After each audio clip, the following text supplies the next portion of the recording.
네, 여러분 안녕하세요. 칠수입니다. 바울은 지난 8장까지 하나님의 크고 위대하신 구원에 대한 구원의 은혜에 대한 이야기를 한 후 9장부터 11장까지는 자신의 동족이었던 이스라엘에 대한 이야기를 합니다. 바로 예수님을 거절한 유대인들에 대해서. 하나님은 우리를 위해서 예수님을 보내셨습니다. 예수님을 통해 새로운 하나님의 나라를 세우시고 이스라엘뿐만이 아니라 온 세상 사람들을 하나님의 백성으로 삼으셨습니다. 그 구원의 길, 하나님의 자녀됨의 길로 예수님을 믿는 믿음을 우리에게 주셨던 겁니다. 누구든지 예수님을 인정하고 믿는다면 하나님의 자녀가 되며 구원에 이를 수 있게 되는 거죠. 하지만 유대인들은 이를 거부했습니다.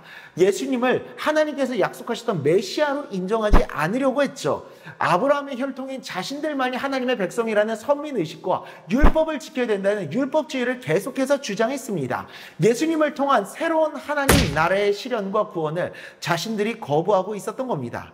이스라엘은 분명 특권을 받은 민족이면 맞지만 그것 자체가 구원을 보증하는 것은 아님을 이야기하고 있는 겁니다. 아브라함에게서 태어난 모든 자녀가 아니라 약속의 자녀였던 이삭만이 하나님의 약속의 통로였었던 것처럼 혈통이 중요한 게 아닌 하나님의 약속과 뜻과 계획이 중요한 겁니다. 이는 혈통이 아닌 하나님의 약속이신 예수님을 믿는 믿음의 길만이 우리에게 진정한 구원을 주실 수 있는 길임을 증명하고 있는 겁니다. 안타깝게도 많은 유대인들이 완악한 마음을 품고 혈통과 율법과 전통만을 주장하며 예수님을 거부하고 있었던 겁니다. 물론 그 가운데서도 예수님을 인정하고 믿는 사람들이 있었지만 대다수가 그러지 못했었던 그 현실에 대해서 이야기를 해주고 있는 것이죠.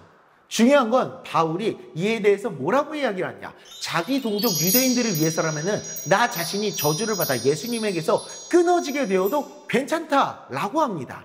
유대인들이 하나님께 돌아오기를 간절히 바라고 있다라는 자신의 마음을 표현한 겁니다. 그들은 분명 예수님을 거부하고 율법과 혈통만을 주장하고 있었으며 심지어 예수님을 전하던 바울을 미워했습니다. 너무 미워해가지고 바울을 대적하는 마음으로 돌을 던져서 그를 죽이려고까지 했었습니다. 하지만 바울은 그럼에도 불구하고 그들이 예수님을 믿고 하나님께로 돌아오기를 원했습니다. 자신의 동족, 형제들이 구원을 거부하는 안타까운 현실을 외면할 수 없었던 겁니다.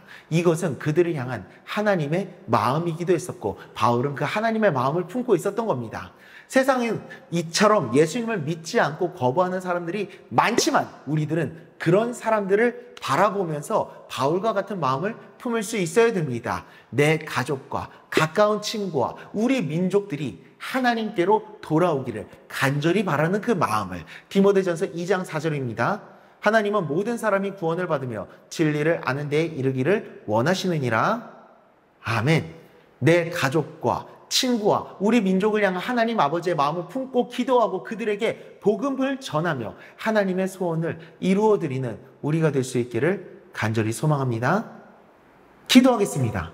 하나님 아버지, 바울이 동족 유대인들이 예수님을 거부하고 있는 그 상황 속에서도 그들이 돌아오기만을 애타게 기다리고 원하고 있었던 그 하나님 아버지의 마음을 품고 그들을 위해서 기도했었던 것처럼 하나님 아버지, 이 땅 가운데 예수님을 믿지 않는 수많은 사람들, 특별히 내 가족과 친구와 이웃과 우리 민족을 향한 그 하나님 아버지의 마음을 품고 그들을 위해서 기도하며 그들을 예수님께로 돌아올 수 있도록 노력하고 전도하는 우리가 될 수 있도록 주님 은혜 내려 주시옵소서. 예수님의 이름으로 기도드리옵나이다. 아멘.